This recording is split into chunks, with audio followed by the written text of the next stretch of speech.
যদি কেউ কে নিয়ে ইলেকশন, যদি করবারই ক্ষমতা থাকলো 1 বছর আগে বললো না কেন?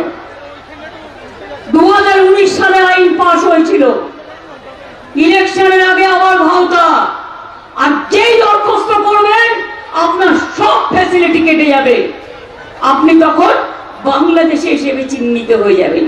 তার মানে বলবে অনুপ্রবেশকারী, বিদেশি, ভুলেও ওখানে অ্যাপ্লাই করতে যাবেন না। আগে যারা বিজেপি দাঁড়িয়েছে তাদের অ্যাপ্লাই করতে বলুন, তারা কেন করছে না? আপনাদের কাছে মিথ্যে কথা বলছে।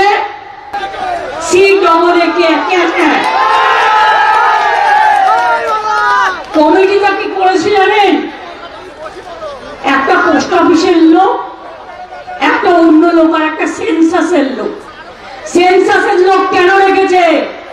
যারা ভাবছেন মতুয়া ভাই বোনেরা বিজেপির মিথ্যে কথায় যে আপনি অধিকার পেয়ে গেলেন, বাজে কথা। পাসপোর্ট সেন্ট্রাল গভর্নমেন্ট দেয়, স্টেট গভর্নমেন্ট দেয় না। আমরা অত্যাচার করি না, অত্যাচার করে সেন্ট্রাল গভর্নমেন্ট, মাথায় রাখবেন। আর ক্যাটা কি?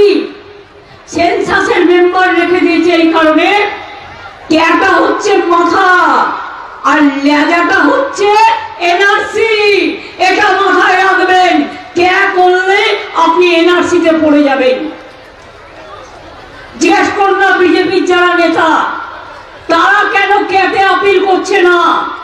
বিজেপির যারা লোকসভা ভোটে দাঁড়িয়েছে বলুন সবাইকে ক্যাটে আপিল করতে, যেই করবে বিদেশি হয়ে যাবে, দাঁড়ানো হবে না, দাঁড়ানো হবে না, মাথায় রাখবেন। গত পরশুদিনও মণিপুরে ক্যা নিয়ে 2 জনকে খুন করা হয়েছে, তার মধ্যে একজন বাঙালিও ছিল। কদিন আগে সোনারপুরেও একটি যুবক চিন্তা করতে করতে মারা গিয়েছে। আসামে কত লোক মারা গেছে। আমি আপনাদের গ্যারান্টি দিচ্ছি, মোদির গ্যারান্টি 0 আর আমাদের গ্যারান্টি মানুষই হিরো। তাই মনে রাখবেন, আমরা ক্যা করতে দেবো না, আমরা এনআরসি করতে দেবো না, আমরা কাউকে নতুন করে উদ্বাস্তু হতে দেবো না।